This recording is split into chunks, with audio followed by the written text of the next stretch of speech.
का समाधान। मुनीश्वरनाथ भगवान की जय जय जय। बोलिए प्रातः स्मरणीय संत शिरोमणि परम पूज्य 108 आचार्य गुरुवर विद्यासागर जी महामुनिराज की जय जय जय। बोलिए गुणायतन प्रणीता शंका समाधान प्रवर्तक भावना योग प्रवर्तक प्रखर वक्ता परम पूज्य 108 मुनिवर्षी प्रमाण सागर जी महाराज की जय जय जय। परम पूज्य 108 मुनिवर्षी अरह सागर जी मुनिराज की जय जय जय।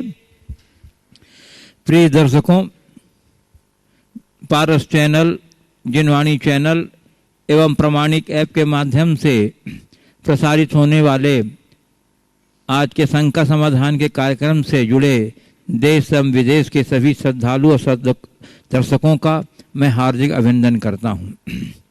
मैं आपको लिए चलूं शंका समाधान की ओर। इसके पूर्व रोज की तरह हम लोग सभी सामूहिक रूप से पूज्य गुरुदेव के चरण कमलों में त्रिवार सामूहिक नमोस्तु निवेदित करते हुए उनके मंगल में आशीर्वाद से अपने को अभिषेक करके सार्थ करेंगे। तो चलिए हाथ जोड़िए, मस्तक झुकाइए और बोलिए मेरे साथ, नमोस्तु गुरुदेव, नमोस्तु गुरुदेव, नमोस्तु गुरुदेव। बोलिए मुनिवर्षी प्रमाण सागर जी महाराज की, मुनिवर्षी अरह सागर जी महाराज की जय। पूज्य गुरुदेव ऑनलाइन जिज्ञासाओं के साथ शंका समाधान का सत प्रारंभ कर रहा हूं आपकी अनुमति से। गुरुदेव सागर मध्य प्रदेश से डॉक्टर आशीष जैन कह रहे हैं, निष्पक्ष संस्कृत का बहुत प्रसिद्ध लघु सूत्र है, अति सर्वत्र वर्जयेत। तो गुरुदेव धार्मिक क्षेत्र में अति किस प्रकार से खराब है? देखिए, ये जो उक्ति है अति सर्वत्र वर्जयेत, ये उक्ति सार्वकालिक है, सार्वभौमिक है।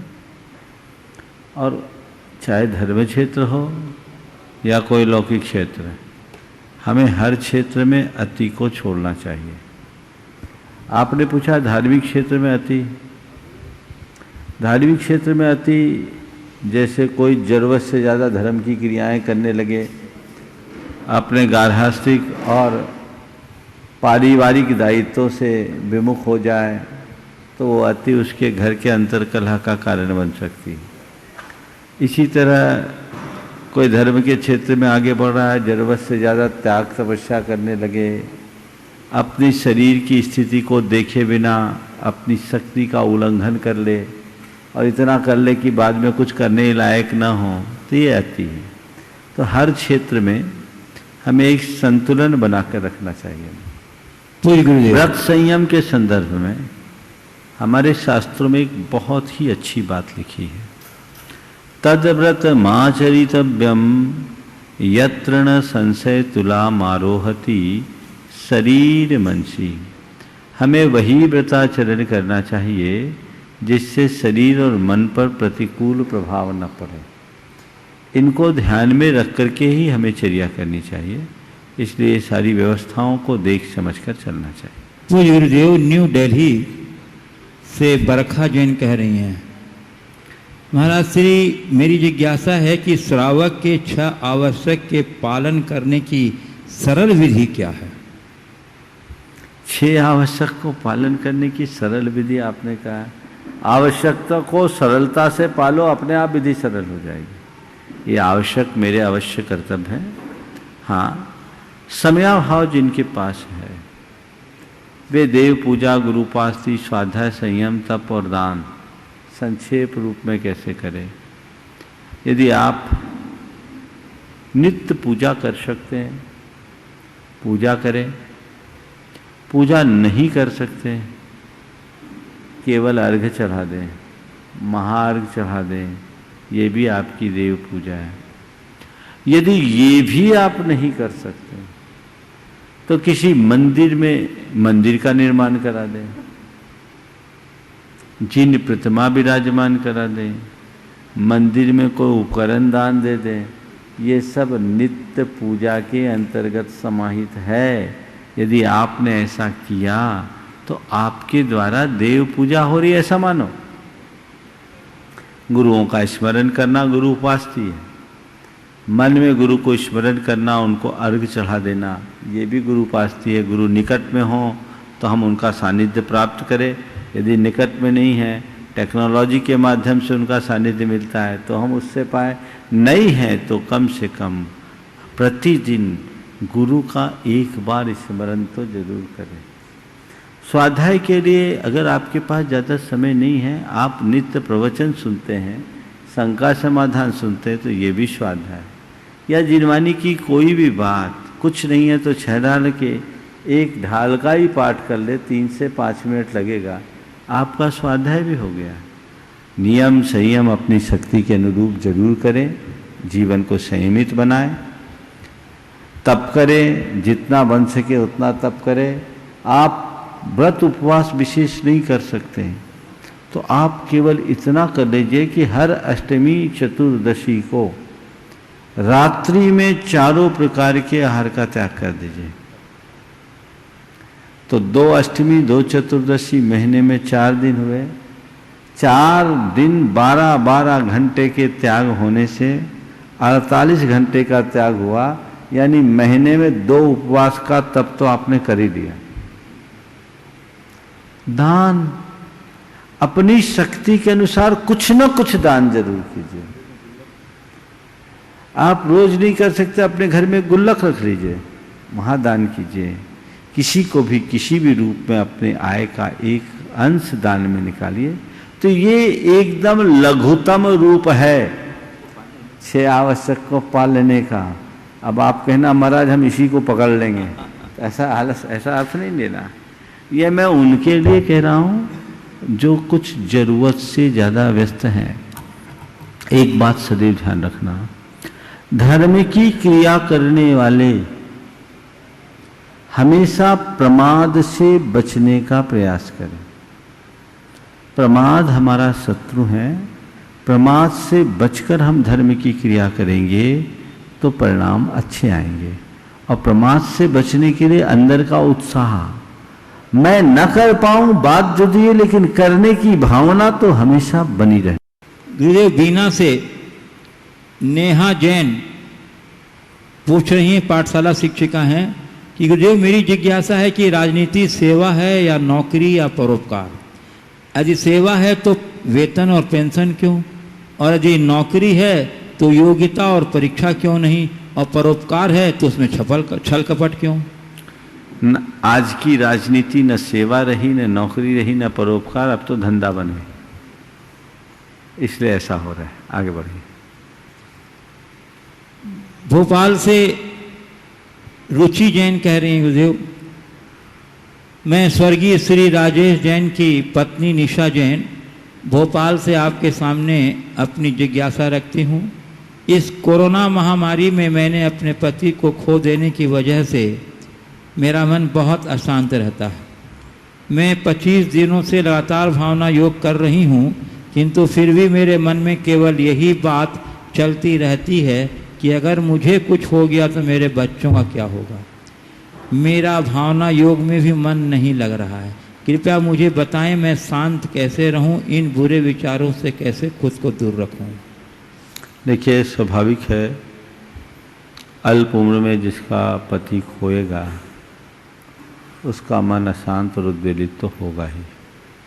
राजेश बड़ा समर्पित, सक्रिय और समर्थ कार्यकर्ता रहा, समाज में आगे रहने वाला धार्मिक व्यक्ति रहा। लेकिन हम सब जानते हैं कि काल बलि के आगे किसी की नहीं चलती। कोरोना ने दुनिया में लाखों को लीला है और उसमें ही राजेश की भेंट चढ़ी। निश्चित ये समाचार दुखद है, लेकिन अब हमें आप सबको उसे स्वीकार करने के अलावा और कोई चारा नहीं। ये समझना चाहिए कि उनका इतने ही दिन का साथ था, ये एक केवल निमित्त बना और जाने वाला चला गया।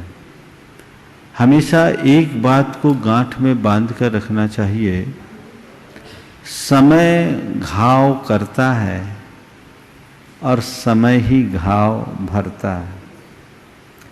समय ने घाव किया है, और समय ही इस घाव को भरेगा। जो चला गया वो लौट के नहीं आ सकता। इस घटना को अपने लिए शोक का निमित्त बनाने की जगह वैराग्य का निमित्त बनाइए और राजेश को खोने को अपने लिए एक चुनौती मानिए और दूने उत्साह के साथ जीवन जिए, दोहरी जिम्मेदारी निभाएं ताकि आप अपने बच्चों के भविष्य को संभाल सकें। जहाँ तक मन में उठने वाले नकारात्मक विचारों का सवाल है कि मेरे मन में प्रतिपल ये विचार आता है कि मुझे कुछ हो गया तो बच्चों का क्या होगा। पहली बात तो ये सोचो कि ऐसा सबको होता नहीं, और एक बात ध्यान में रखो, जो कल देगा वो कल की व्यवस्था देगा। आपको याद रखना चाहिए कि भुज में आए भूकंप में माता पिता सब मर गए, बच्चा 3 दिन बाद जीवित निकला और आज से कुछ महीने पहले उसकी शादी हो गई। अखबारों में आया था, शायद मैं उस समय भोपाल में ही था, तो उसकी विवाह की चर्चा आई।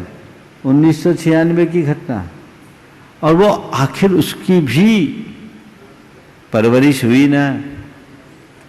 मन में कर्ता बुद्धि बिल्कुल मत रखिए। होता स्वयं जगत परिणाम, मैं जग का करता क्या काम। सब निमित्त नैमित्तिक संबंध है। जो कल देगा वो कल की व्यवस्था भी देगा, और जो होगा सो अच्छा होगा। तो तत्व ज्ञान का आलंबन लेकर अपने मन को इस तरह की नकारात्मक बातों से दूर कीजिए। आप भावना योग कर रही हैं, आपका कहना है भावना योग में मन नहीं लगता, स्वाभाविक है, अभी ताजी ताजी घटना है, तुरंत मन नहीं लगता, लेकिन आप करते रहिए, मन लगेगा। अपने अंदर वैराग्य के अंकुर फूटने चाहिए। संसार की नश्वरता को समझना चाहिए। इस प्रकृति के आगे मनुष्य के हाथ बहुत छोटे हैं। हम इन नन्हे हाथों से ज़्यादा कुछ नहीं कर सकते। इन चीज़ों को समझिए और धीरे धीरे अपने चित्त को मोड़ने की कोशिश कीजिए। मेरा आशीर्वाद है आपके साथ, और आपके ही साथ नहीं, उन तमाम लोगों के साथ जिन्होंने इस विभीषिका में अपने परिजनों को, प्रियजनों को खोया है, उनका बिछोह झेला है। ऐसे समय में उक्ति है विपदि धैर्यम, विपत्ति के काल में धैर्य ही हमारे लिए एक आलंबन है। तो धैर्य धारण रखिए, मन को शांत कीजिए, धीरे धीरे स्थितियां अपने आप अनुकूल बनेगी और सब कुछ ठीक होगा, ऐसा मनोभाव बनाइए। पूज्य गुरुदेव, जयपुर राजस्थान से अमित जैन डोगर गांव वाले बोल रहे हैं। गुरुदेव, नमोस्तु शब्द का क्या अर्थ होता है, इसका क्या महत्व है तथा हमें किन्हें नमोस्तु करना चाहिए और किनका नहीं, कृपया मार्गदर्शन। देखिए, नमोस्तु शब्द का शब्दार्थ है नमः अस्तु, आपको नमस्कार हो। ये नमोस्तु शब्द का अर्थ है। आपने पूछा नमोस्तु किन्हें करें, तो हमारे पंच परमेष्ठी हमारे नमोस्तु के पात्र हैं, उनके लिए नमोस्तु शब्द का प्रयोग किया जाता है। आप लोग आपस में नमस्ते कहते हैं।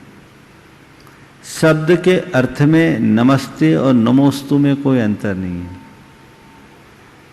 नमोस्तु का मतलब है नमस्कार हो, और नमस्ते का मतलब आपके लिए नमस्कार, आपको नमस्कार।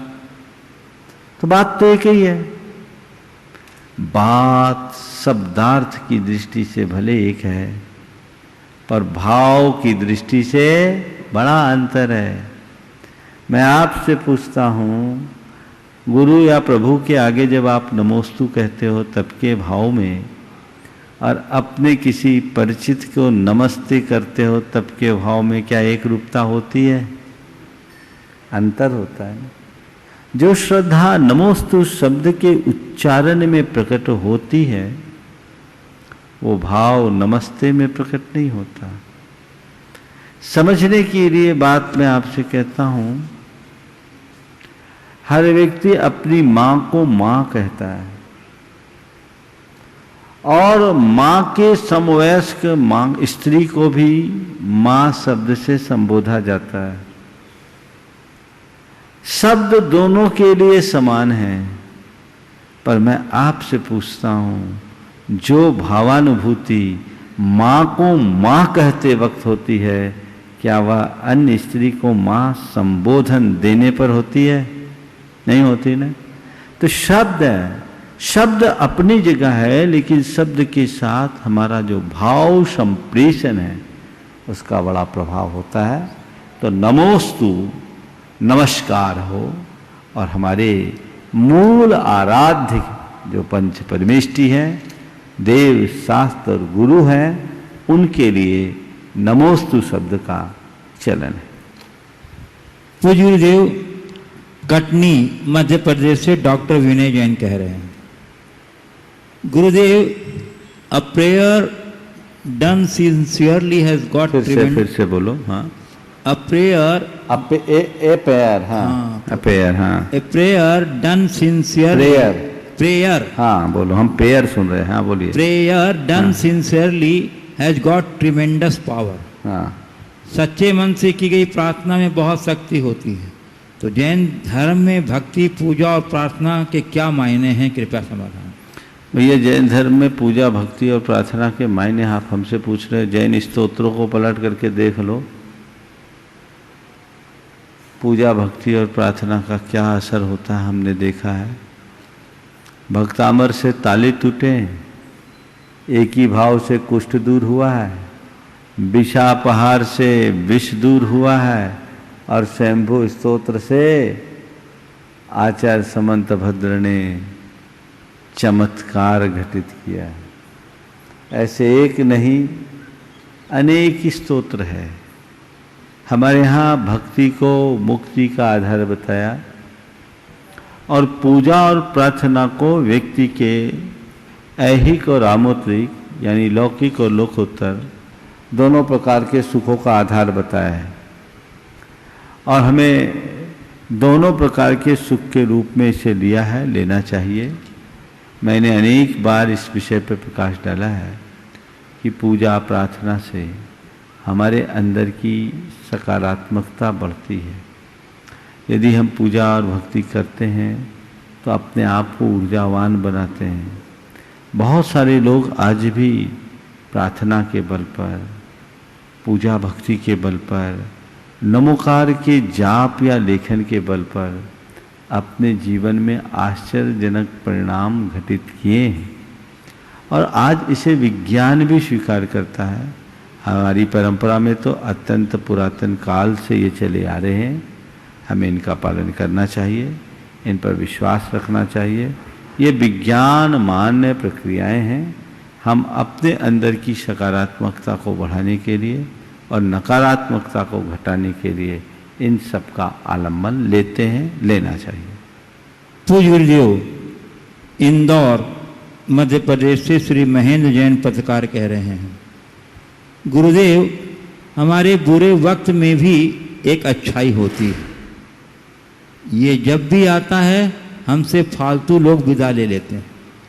महाराज जी, हमें यह समझ में नहीं आता है कि ये बुरा वक्त वाकई हमारे लिए बुरा है या आने वाले हमारे सुंदर भविष्य का कोई इसमें संकेत भी है। कृपया समाधान करें। बिल्कुल सही बात है। आपने कहा है कि बुरा वक्त में मुझे अच्छाई दिखती है। अच्छे अच्छे लोगों की पहचान हो जाती है। वक्त सबकी पहचान करा देता है। आपने पूछा है कि बुरा वक्त बुरा ही है या आने वाले अच्छाई का संकेत भी। यदि आपके अंदर सकारात्मक दृष्टि है तो आप बुरे वक्त से भी अच्छाई को प्राप्त कर सकते हैं। आप देखें, बुराई के पीछे अच्छाई होती है। रात के बाद तो दिन ही होगा।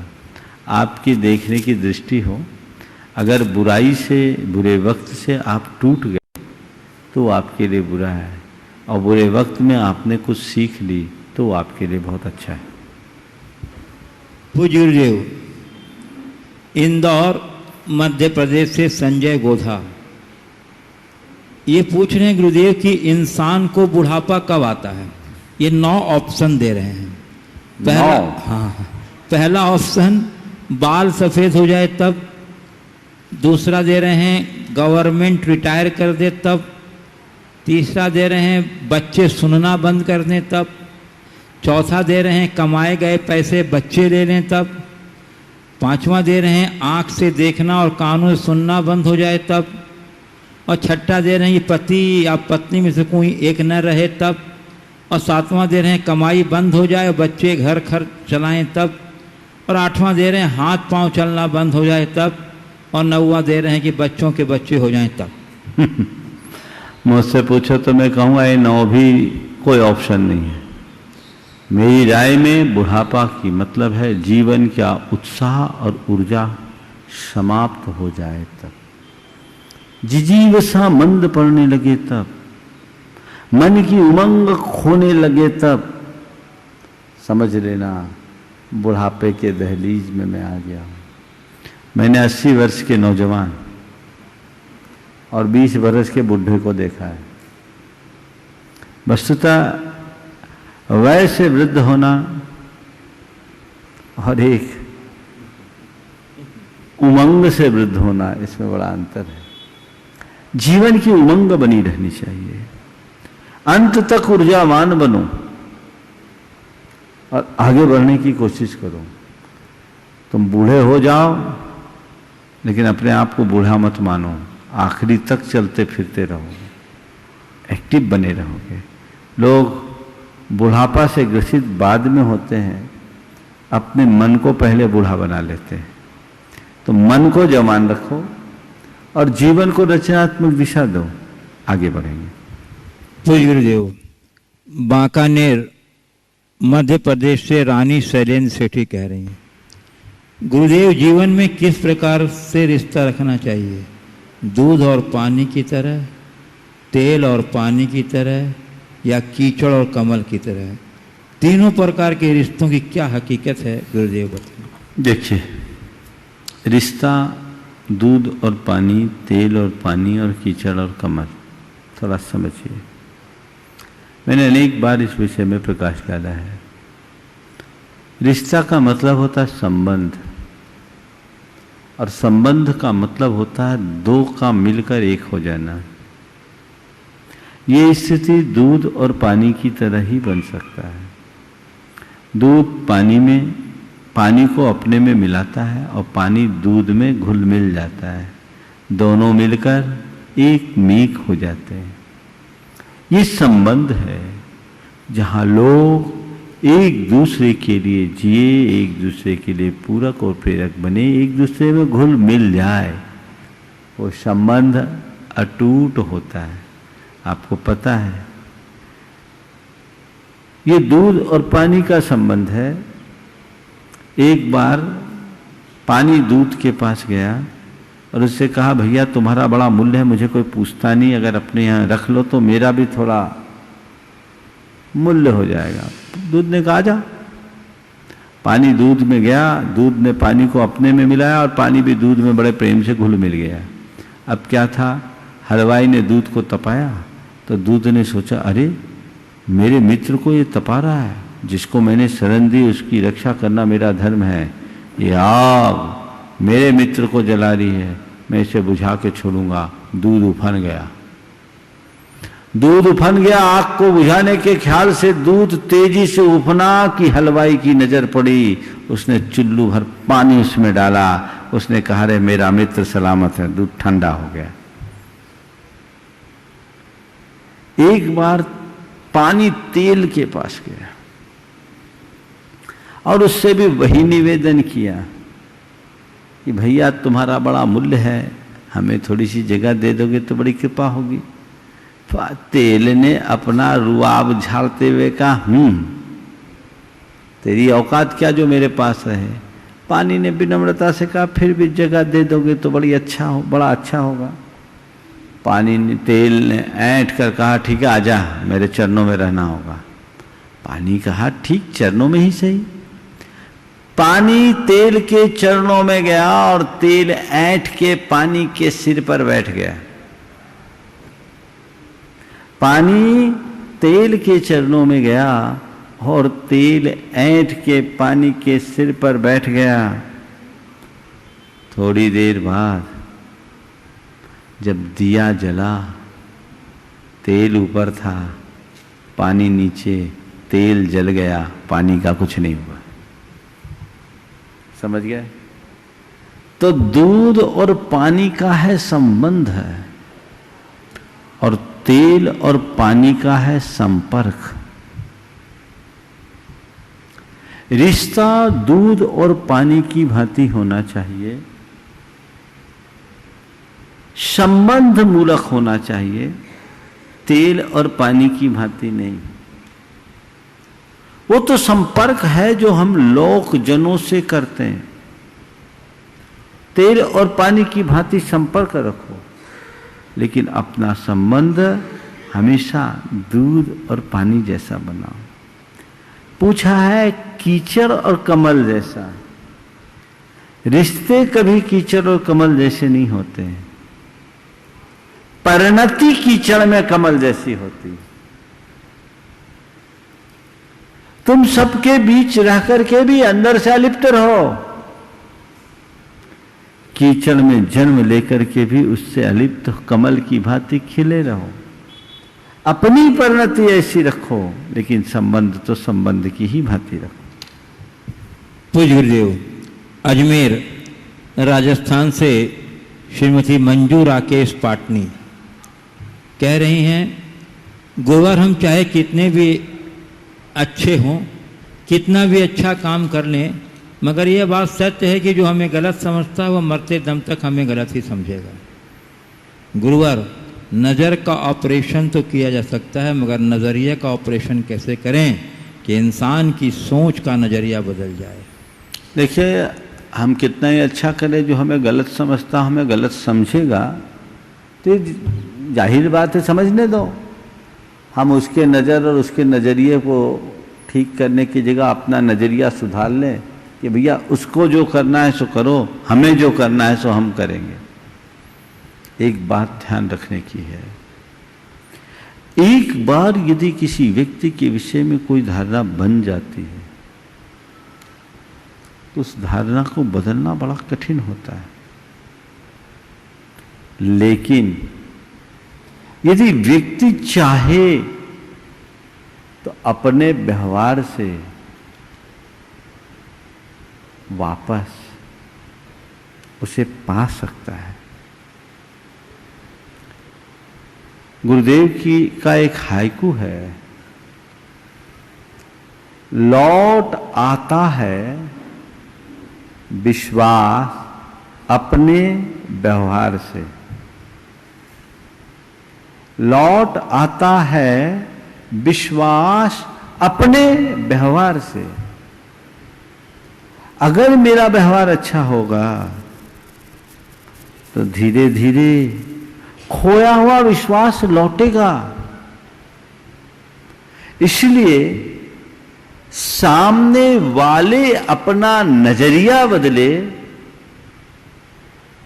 इसमें दिमाग लगाने की जगह हम अपना आचरण सुधारे, ये पुरुषार्थ जगाना चाहिए। हम अपना व्यवहार सुधारे, ये कोशिश करनी चाहिए। यदि ऐसा हम करेंगे निश्चित सफल होंगे। पूज्य गुरुदेव, मैं कुछ यहाँ विशिष्ट श्रोता उपस्थित हैं।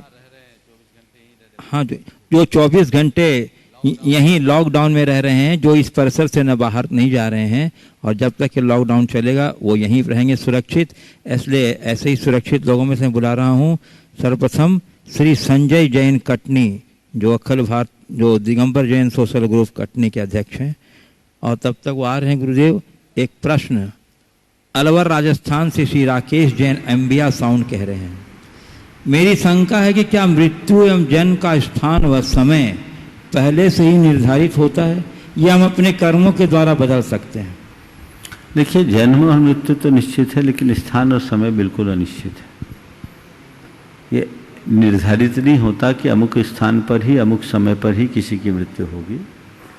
वे हमारे आचरण और कर्म से प्रभावित भी होते हैं। हमारे यहाँ एक शब्द आता अकाल मृत्यु का।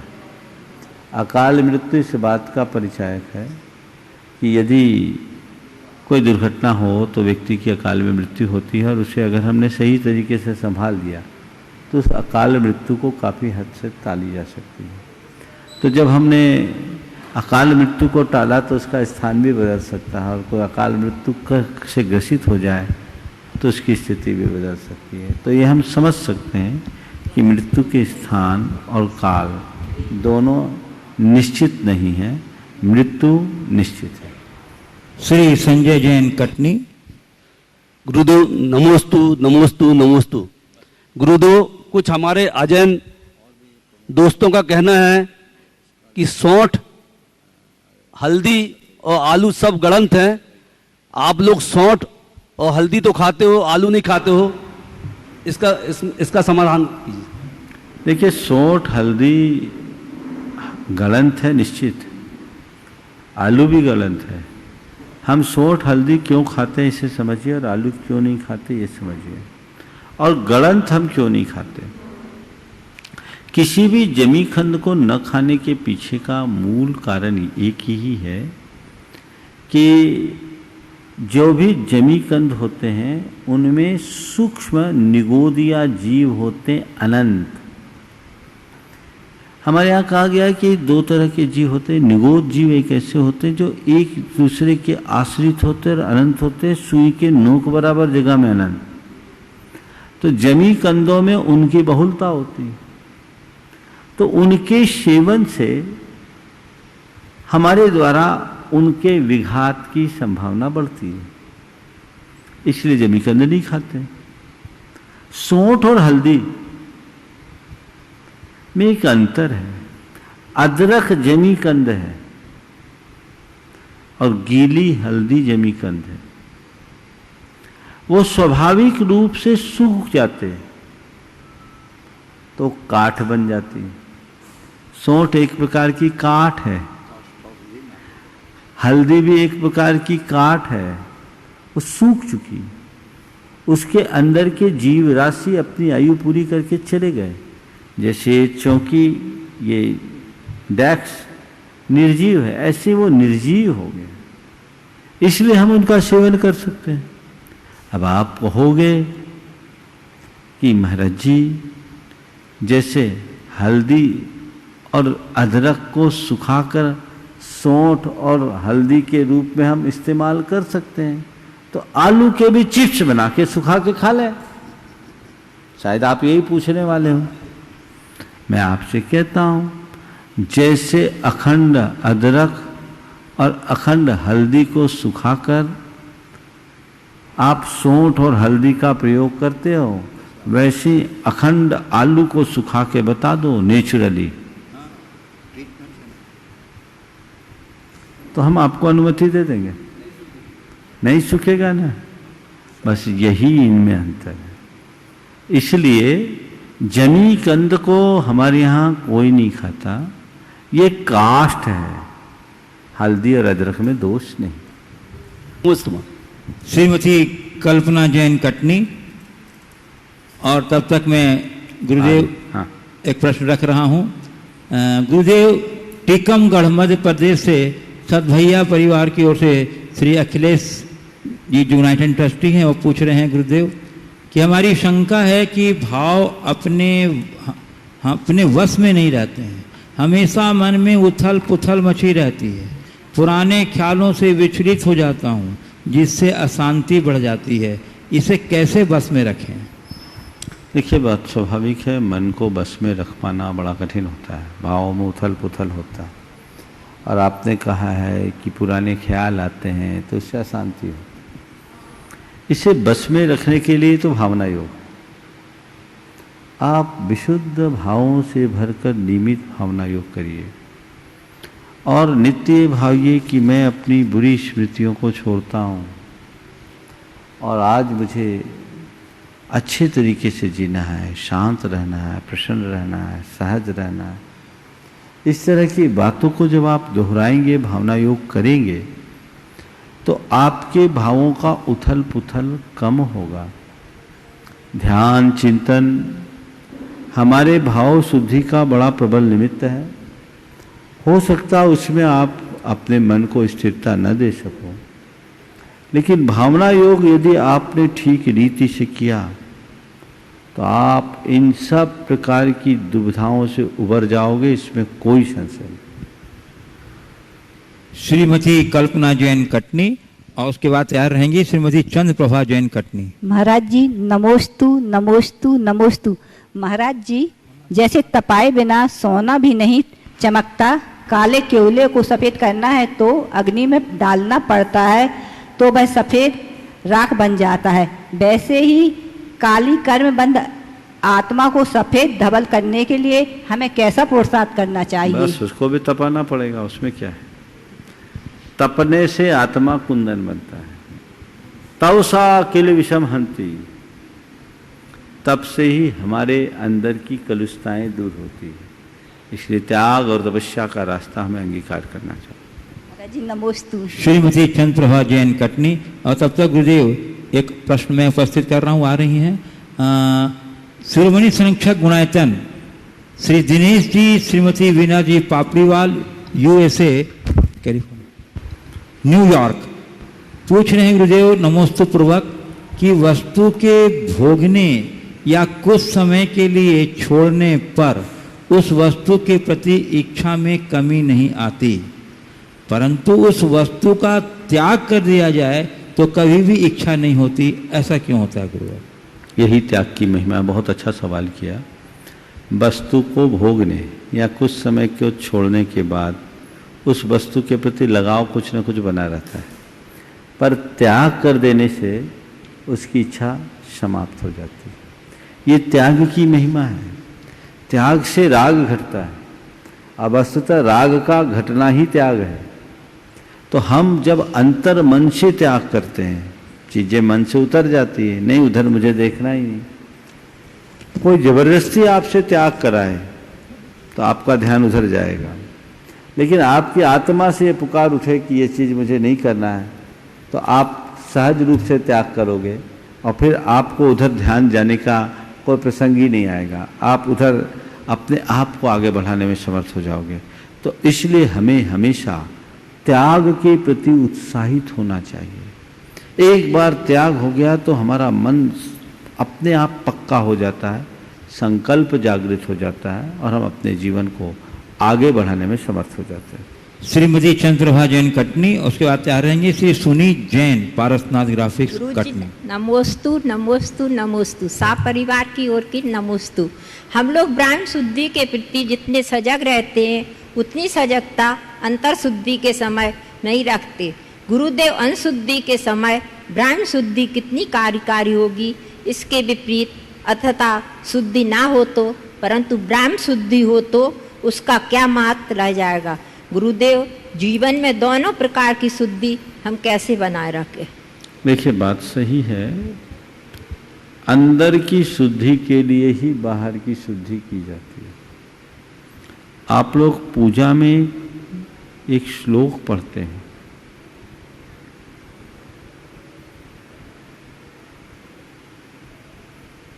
माभ्यंतरस्य महताम भावस्य शुद्धि द्रव्यस्य शुद्धिमधिगम्य यथानुरूपम भावस्य शुद्धिमधिगन्तु कामः आलम्बनानि विविधान्यवलम्ब्य वल्गन् भूतार्थ यज्ञ पुरुषस्य करोमि यज्ञम।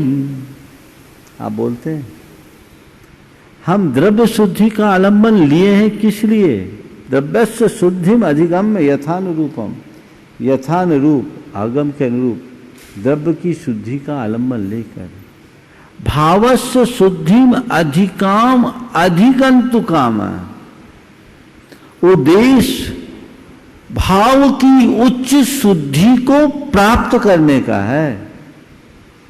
द्रव्य शुद्धि किस लिए? भाव शुद्धि के लिए। तो भाव शुद्धि में द्रव्य शुद्धि निमित्त है, इसलिए द्रव्य शुद्धि रखें, भाव विशुद्धि कराएं।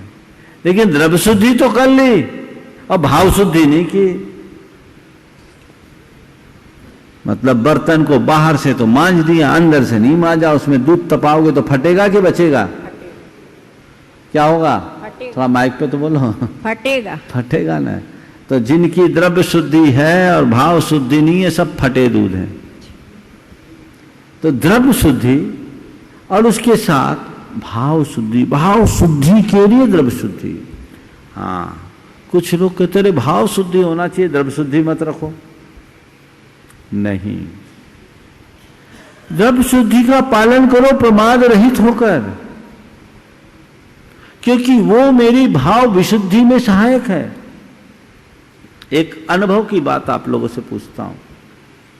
भगवान के दर्शन करने के लिए आप जाते हैं, जिस अवस्था में, उस अवस्था में, उस घड़ी की भावदशा, और जब आप शुद्ध धवल पूजन के वस्त्र पहनकर भगवान के दरबार में जाते हैं पूरी शुद्धि के साथ, उस समय की भावदशा क्या एक सी होती है?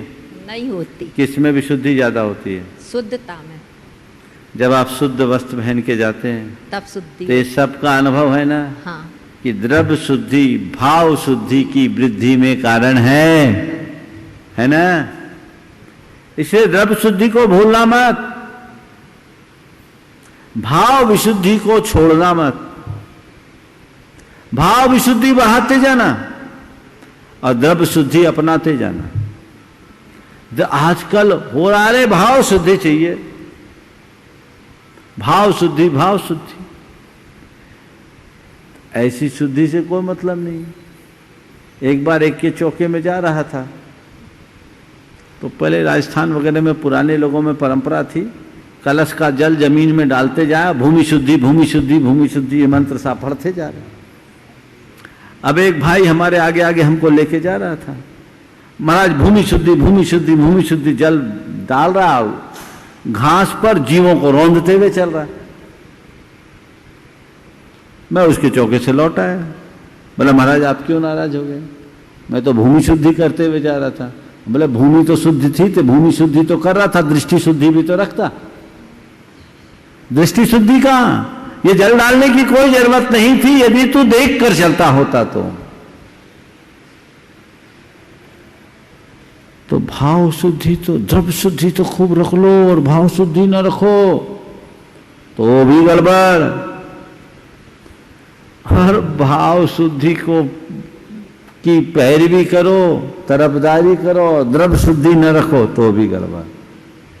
इसलिए दोनों चीजें हमें ध्यान में रख करके चलना चाहिए। नमोस्तु नमोस्तु। श्री सुनीत जैन, पारसनाथ ग्रुप ऑफिस, गुरुदेव, ये आपके द्वारा प्राप्त निर्देशों के अनुपालन का क्या अनुभव है वो अपना शेयर करेंगे श्री सुनीत जैन, और उसके बाद तैयार रहेंगे कुमारी शिशिका जैन, होरो पूर्व परिवार, कटनी।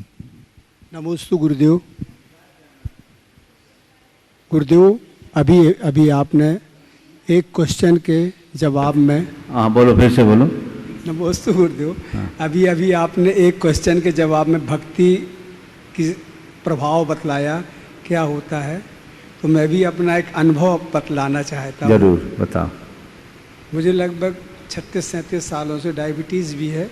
अभी 3 साल पहले मुझे क्रिएटिनिन बढ़ गया था, किडनी की थोड़ी सी प्रॉब्लम हो गई थी। तो अभी आपने पिछले साल मुझे आपके द्वारा आशीर्वाद मिला कि णमोकार मंत्र लिखो। मैंने लगातार णमोकार मंत्र लिखना शुरू किया, प्रतिदिन लगभग 9000 बार लिख चुका हूँ अभी तक। उसका प्रभाव मुझे पर ये पड़ा कि मैं इन रोगों से लगभग मुक्त हो गया हूँ। बहुत सुंदर, बहुत सुंदर। अभी कुछ माह पहले मुझे लिम्फोमा की तकलीफ हो गई थी। लिम्फोमा गले में होता है यहाँ पर, तो वो हो गई थी तकलीफ। मगर णमोकार मंत्र का ही प्रभाव मैं समझता हूँ कि वो मुझे 20-25 दिन में वो रोग भी मेरा खत्म हो गया। बहुत सुंदर। अभी जब आप आए कटनी तो आपसे आशीर्वाद मिला कि आपने कहा भावना योग करो। प्रतिदिन मैं भावना योग करने लगा हूँ और मेरे मन में बहुत शांति आने लगी है और मन में सकारात्मक विचार भी बहुत बढ़ने लगे। अब बहुत सुंदर। आपका आशीर्वाद चाहता हूँ कि इसी देखिए, तरीके से सुनील जी के इस अनुभव को लोग गहराई से ले। ऐसे अनेक लोगों के अनुभव हैं। बहुत सारे लोगों ने इस मंच से आकर के अपने अनुभव प्रकट किए और बहुत सारे लोग अन्य संदेशों में, और बहुत से ऐसे लोग हैं जो अभी तक अपना अनुभव पहुंचा नहीं पाए लेकिन उन्हें लाभ हुआ है। इसलिए कोई भी परेशानी हो तो मेडिकल एड लें, पर एक बात ध्यान रखें, दवा के साथ दुआ का बहुत महत्वपूर्ण स्थान है और आप इनका प्रयोग कीजिए। नमोकार मंत्र का लेखन का प्रयोग तो मैं पिछले 15-20 सालों से लोगों से करा रहा हूँ। बहुत अच्छे परिणाम आ रहे हैं और अब उसके साथ जब से भावना योग पर हमने विशेष ध्यान दिया, भावना योग के चमत्कारिक प्रभाव परिणाम है। तो आप लोग इनका प्रयोग करें, खुद अनुभव में लें और औरों को प्रेरित करें, ताकि हम अपने शारीरिक और मानसिक पीड़ाओं से अपने आप को मुक्त करके अपने जीवन का रस ले सकें। आशीर्वाद है, ऐसे ही लगे रहो। कुमारी ऋषिका जैन, पूर्व परिवार कटनी। बहुत सुंदर। गुरुवर के चरणों में नमोस्तु नमोस्तु नमोस्तु। मेरा प्रश्न यह है कि हम हॉस्टल में रहते हैं तो बीमारियों से बचने के लिए इंसेक्टिसाइड्स डलवाते हैं, तो उसमें हिंसा होती है, तो इससे हमें क्या दोष लगता है और इससे हम किस प्रकार बचें? देखिए, हॉस्टल में रहते हैं, इंसेक्टिसाइड्स वगैरह कहीं भी डलवाना है तो निश्चित रूप से हिंसा तो है। आजकल तो सबसे अच्छा ये है कि निर्माण के पूर्व ही कुछ ऐसे ट्रीटमेंट हो जाते हैं जिससे ऐसे जीवों की उत्पत्ति ही न हो, ताकि आप हिंसा से बच सकें। ये आप सब के घर के लौकिक कार्य हैं, कुछ चीज़ें हैं जिनसे बचना भी बहुत ज़रूरी है, पर बचाव हो केवल हमारा नहीं, उनका भी। इसलिए पहला तो प्रयोग लोगों को मैं ये कहना चाहूँगा कि इस पर अपने विवेक का प्रयोग करें, और अगर ऐसी कोई टेक्नोलॉजी है जिसमें इस हिंसा से बचा जाए तो उसे प्रमुखता दें। अब अगर अपरिहार्य कारणों से ऐसा होता ही है, तब आप तो अपने हॉस्टल की बात करें, घरों में ही कहते हैं महाराज काकरोच वगैरह बहुत हो जाते हैं, दीमक लग जाते हैं, तब गृहस्थों को ये सब हिंसाएं, ये संकल्पी हिंसा झाड़ने बुहारने में अचानक होती, मारने के भाव से तो नहीं करते, लेकिन ये मरते हैं तो ये हिंसा तो है ही, आरंभी हिंसा की श्रेणी में। यत्नाचार का पालन करना चाहिए। और इंसेक्टिसाइड्स वगैरह का जो प्रयोग कर रहे हैं वो मैनेजमेंट करे, हमें उसकी अनुमोदना नहीं करनी चाहिए, उससे अपने आप को दूर रखना चाहिए। और मैनेजमेंट को भी सिखाना चाहिए कि हम कुछ ऐसे वैकल्पिक व्यवस्थाएं दें जिससे इंसेक्ट्स को मारना न पड़े, वो उत्पन्न ही ना हो और सबका स्वास्थ्य भी ठीक रहे। श्री विजय कुमार जी विश्व कटनी। और तब तक गुरुदेव श्री गुणायतन ट्रस्टी श्री मुकेश जैन मेट्रो दिल्ली से पूछ रहे हैं गुरुदेव कि हमारे अवचेतन में 4 तरीके से संस्कार मिलते हैं। पिछले भवों का संस्कार, परिवार से मिले संस्कार, समाज से मिले संस्कार और हमारी आत्मशक्ति से मिले संस्कार। भगवान, क्या भावना योग में आत्म सुझाव से दी गई कमांड क्या सभी संस्कार को बदल सकती है, और इनके अलावा भी संस्कार कहीं और से मिलते हैं?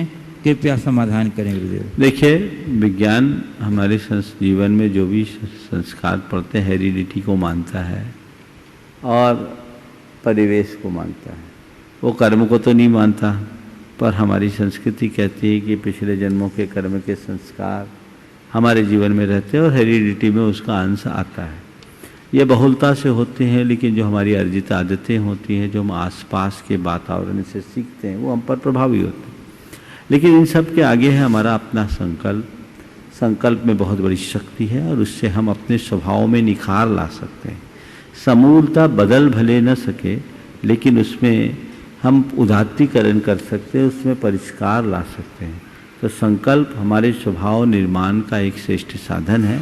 और भावना योग में जो आत्म सुझाव है वो इनर रेजुलेशन है, जो हमारे आत्म संकल्प की वृद्धि में कारण बनता है।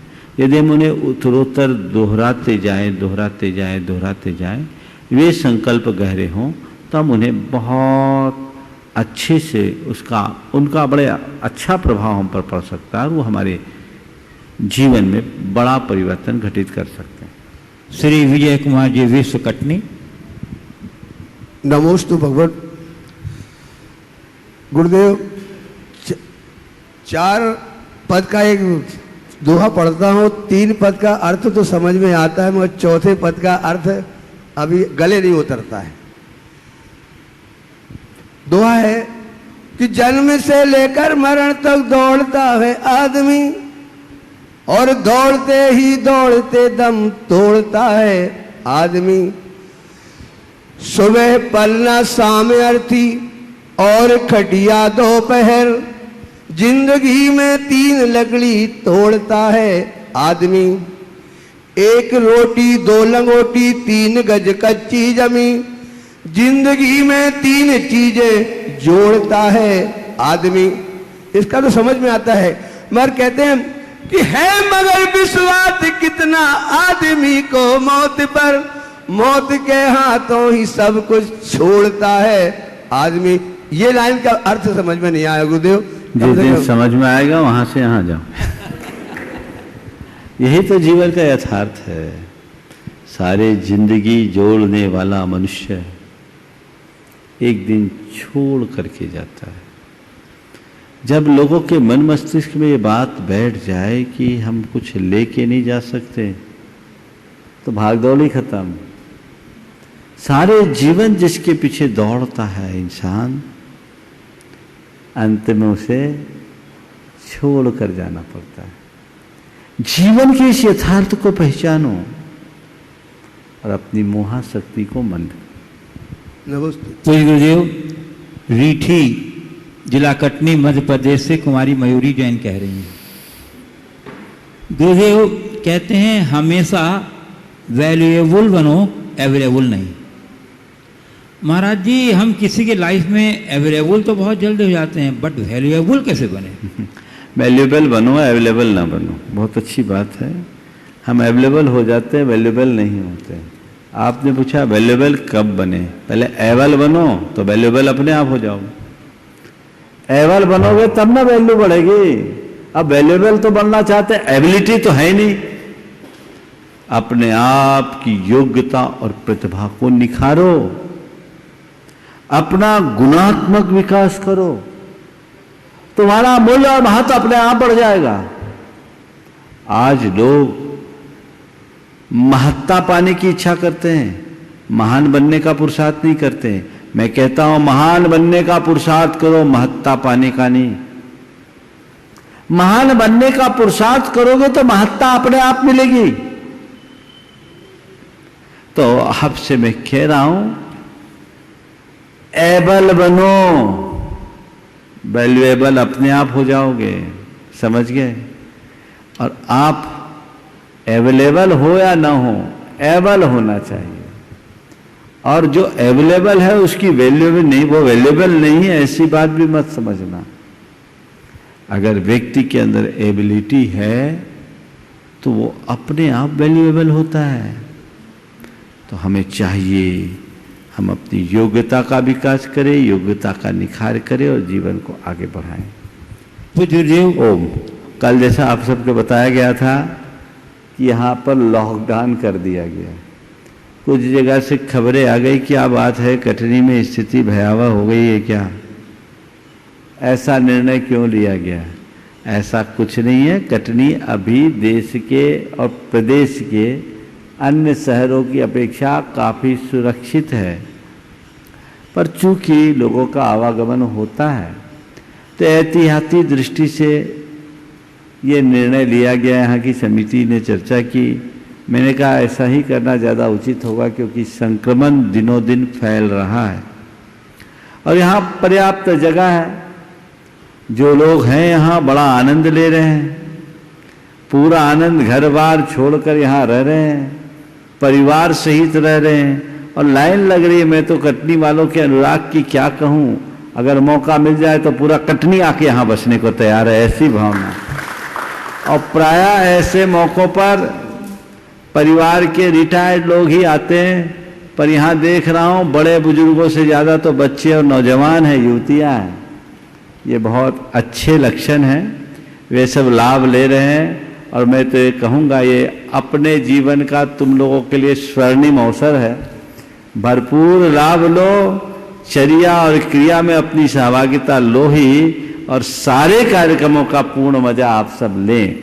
बाकी देश भर के अन्य लोग जो यहाँ आना भी चाहते हैं, नहीं आ पा रहे हैं, मैंने भी सबसे कहा अभी संक्रमण की स्थिति में आना उचित नहीं है, वे घर बैठे पूरा लाभ ले। अभी प्रवास करने लायक स्थितियाँ नहीं हैं। और कटनी वालों के लिए भी मैं कहता हूँ, हताश न हो, थोड़े दिनों बाद जब स्थिति अनुकूल बनेगी तो आप सबको ढील दे दी जाएगी। इसी के अनुरूप कार्य करना चाहिए, क्योंकि कल ये चर्चा आप सबके बीच आ नहीं पाई थी। आज से यहाँ कंप्लीट लॉकडाउन है और मैंने देखा आप लोगों ने बड़े अच्छे से उसका निर्वाह किया है। सभी के लिए आशीर्वाद। समय आप सबका हो गया, यहीं पर विराम। बोलिए परम पूज्य आचार्य गुरुवर श्री विद्यासागर जी महाराज की।